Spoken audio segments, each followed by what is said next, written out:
और ये दोस्तों बड़ी समझने वाली बात है, आपका वास्तु ठीक करना है तो ये मेरी कहानी को थोड़ा सा समझना है। एक साहूकार थे, उन्होंने एक बार सपना देखा कि लक्ष्मी जी उनके सपने में आई है और लक्ष्मी जी ने बोला कि बेटा मेरा जो समय है अब तेरे घर से जाने का हो गया है, अब मैं तेरे घर से जा रही हूँ और मैं जाऊंगी तो कुलक्ष्मी घर में प्रवेश करेगी।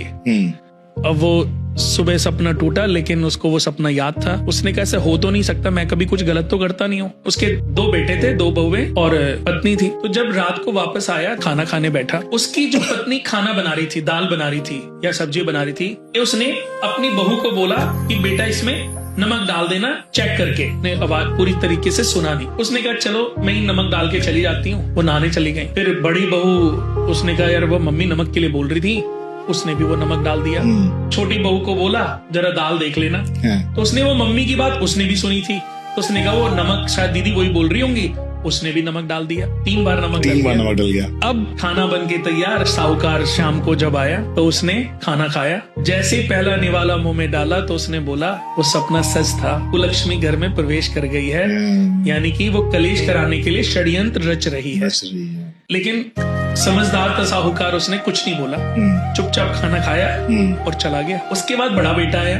बड़े बेटे ने जैसे ही निवाला मुंह में रखा, मुंह एकदम लाल गुस्से में, उसने बोला पापा ने खाना खाया? उसकी जो धर्म पत्नी थी उसने बोला हाँ खा लिया। तो पापा ने कुछ नहीं बोला? उसने बोला नहीं। अब वो सोचने लगा जब पापा ने कुछ नहीं बोला मैं क्यों बोलूं, सही बात है मेरे ऊपर ही डर बच जाए। सही वो भी बेचारा खाना खा के अपने कमरे में चला गया। छोटा बेटा आया, उसकी पत्नी ने भी उसका खाना परोसा, उसने भी खाया। उसने भी गुस्से में पूछा कि अब खाना पापा ने और बड़े भैया ने खा लिया? कि हाँ खा लिया। तो उन्होंने कुछ नहीं बोला कि नहीं। वो भी बेचारा खा के अपने रूम में चला गया।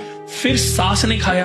अब सास ने सोचा कि मुझसे नमक ज्यादा हो गया, चुपचाप खाना खाया और वो भी रूम में चली गई। अच्छा। फिर बड़ी बहू आई। बड़ी बहू ने जैसे खाना खाया, ओ माय गॉड नमक कितना, मुझे लगता है कि मम्मी ने नमक डाला होगा और मैं सुन नहीं पाई और मैंने भी डाल दिया, पर मैं क्यों बताऊं। चुपचाप उसने भी खाया। अब छोटी वाली बहू ने भी यही सोचा कितना नमक, मुझे लगता है कि वो दीदी ने डाल दिया होगा और मैंने भी डाल दिया, पर मैं क्यों बताऊं कि मैंने भी डाला है। वो भी चुपचाप अपने रूम में। तो ऐसे ही कुलक्ष्मी बार बार उनके घर में गृह कलेश कराने के नए नए षड्यंत्र रचती रही और ऐसे ही समझदारी से वो परिवार का प्रेम बना रहा।